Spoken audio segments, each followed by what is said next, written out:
Hello प्यारे बच्चों, welcome to my YouTube channel. स्वागत है आप सबका study with Usha ma'am channel पे। आज हम 8th क्लास का पार्ट नंबर 5 सार्वभौमिक मताधिकार और भारत की निर्वाचन प्रणाली के प्रश्न उत्तर करेंगे। वीडियो को लास्ट तक जरूर देखिएगा। चलिए स्टार्ट करते हैं। प्रश्न नंबर 1, सार्वभौमिक वैश्य मताधिकार क्या है? तो उत्तर है, सार्वभौमिक वैश्य मताधिकार का अर्थ है कि देश के प्रत्येक नागरिक को जो 18 वर्ष या उससे अधिक आयु का है, बिना किसी भेदभाव के मतदान करने का अधिकार प्राप्त है। मतदान का अधिकार जाति, धर्म, लिंग, भाषा, शिक्षा, धन या सामाजिक स्थिति के आधार पर नहीं दिया या रोका जाता है। प्रश्न नंबर 2, निर्वाचन प्रणाली क्या है? तो आंसर है, निर्वाचन प्रणाली वह व्यवस्था है जिसके माध्यम से जनता अपने प्रतिनिधियों का चुनाव करती है। भारत में चुनाव एक निश्चित प्रक्रिया के अनुसार कराए जाते हैं, जिसमें पहला है कि मतदाता सूची तैयार की जाती है। दूसरा, मतदार अपना नामांकन भरते हैं। थर्ड, चुनाव प्रचार किया जाता है। चौथा, मतदान कराया जाता है। पांचवा, मतों की गिनती की जाती है। और छठा, सबसे अधिक मत प्राप्त करने वाले उम्मीदवार को विजयी घोषित किया जाता है। प्रश्न नंबर 3,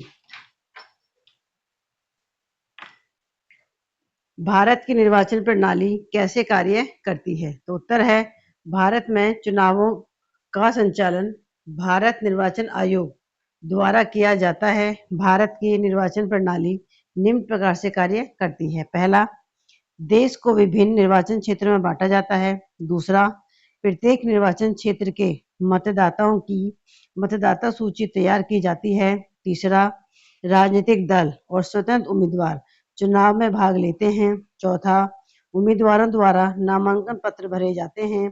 पांचवा, चुनाव प्रचार के बाद मतदाता गुप्त मतदान द्वारा अपने पसंदीदा उम्मीदवार को वोट देते हैं। छठा, मतदान के बाद मतों की गणना की जाती है। सात, जिस उम्मीदवार को सबसे अधिक मत मिलते हैं उसे विजयी घोषित किया जाता है। प्रश्न नंबर 4, एक स्वस्थ लोकतंत्र के लिए सार्वभौमिक वैश्य मताधिकार क्यों आवश्यक है? तो उत्तर है, सार्वभौमिक वैश्य मताधिकार से सभी वैश्य नागरिकों को बिना किसी भेदभाव के मतदान करने का अधिकार मिलता है। इससे जनता अपने प्रतिनिधियों का चुनाव कर सकती है और सरकार जनता के प्रति उत्तरदायी बनती है। इसलिए यह स्वस्थ लोकतंत्र का आधार है।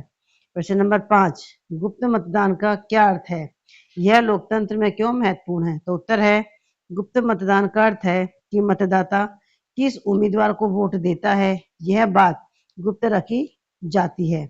यह महत्वपूर्ण है क्योंकि इससे मतदाता बिना किसी डर, दबाव या प्रभाव के अपनी पसंद के उम्मीदवार को स्वतंत्र रूप से वोट दे सकता है। प्रश्न नंबर 6, प्रत्यक्ष और अप्रत्यक्ष चुनावों के उदाहरण दीजिए। तो उत्तर है, प्रत्यक्ष चुनाव जब जनता सीधे अपने प्रतिनिधियों का चुनाव करती है। उदाहरण, लोकसभा और राज्य विधानसभा के चुनाव। अप्रत्यक्ष चुनाव जब जनता द्वारा चुने गए प्रतिनिधि अन्य प्रतिनिधियों का चुनाव करते हैं। उदाहरण, राज्यसभा के सदस्यों और भारत के राष्ट्रपति का चुनाव। प्रश्न नंबर 7, लोकसभा के सदस्यों का चुनाव राज्यसभा के सदस्यों के चुनाव से किस प्रकार भिन्न है? तो उत्तर है, लोकसभा के सदस्यों का चुनाव जनता द्वारा सीधे किया जाता है, इसलिए यह प्रत्यक्ष चुनाव है। राज्यसभा के सदस्यों का चुनाव राज्य विधानसभाओं के निर्वाचित सदस्य करते हैं, इसलिए यह अप्रत्यक्ष चुनाव है। प्रश्न नंबर 8, आपत्तिजनक विचार से मतपत्रों की तुलना में ईवीएम के क्या लाभ हैं?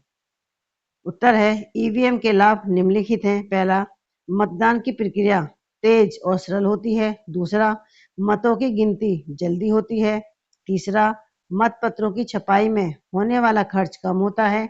चौथा, मतपत्रों के खराब होने या गलत निगरानी की संभावना कम होती है। पांचवा, कागज की बचत होती है और पर्यावरण को लाभ मिलता है। प्रश्न नंबर 9, भारत के कुछ नगरीय क्षेत्रों में मतदान प्रतिशत में कमी आ रही है। इस प्रवृत्ति के कारण हो सकते हैं और अधिक लोगों को मतदान हेतु प्रोत्साहित करने के लिए क्या उठाए जा सकते हैं? उत्तर है मतदान प्रतिशत कम होने के कारण।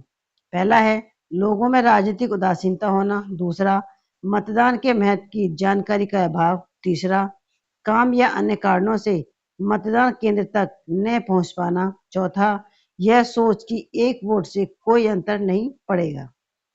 अधिक लोगों को मतदान के लिए प्रोत्साहित करने के उपाय। पहला है मतदान के महत्व के बारे में जागरूक अभियान चलाना। दूसरा, मतदान केंद्रों पर अच्छी सुविधाएं उपलब्ध कराना। तीसरा, युवाओं को मतदान के प्रति जागरूक करना। चौथा, मतदाता सूची में नाम दर्ज कराने की प्रक्रिया को सरल बनाना।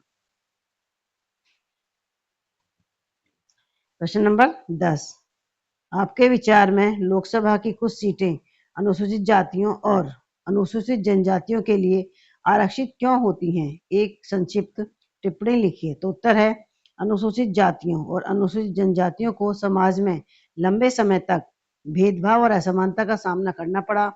इसीलिए उनके उचित राजनीतिक प्रतिनिधित्व को सुनिश्चित करने के लिए लोकसभा की कुछ सीटें आरक्षित की गई हैं। इससे वे अपने समुदाय की समस्याओं को संसद में उठा सकते हैं और लोकतंत्र में समान भागीदारी कर सकते हैं। तो देखिए ये चैप्टर के सारे इंपॉर्टेंट क्वेश्चन थे। अगर आपको अच्छे लगे हैं तो प्लीज वीडियो को लाइक और सब्सक्राइब जरूर करें। साथ ही बच्चों को भी शेयर करें ताकि बच्चों को इसका फायदा मिल सके। तो आज की वीडियो में बस इतना ही। मिलते हैं आपसे नेक्स्ट वीडियो में। Thank you.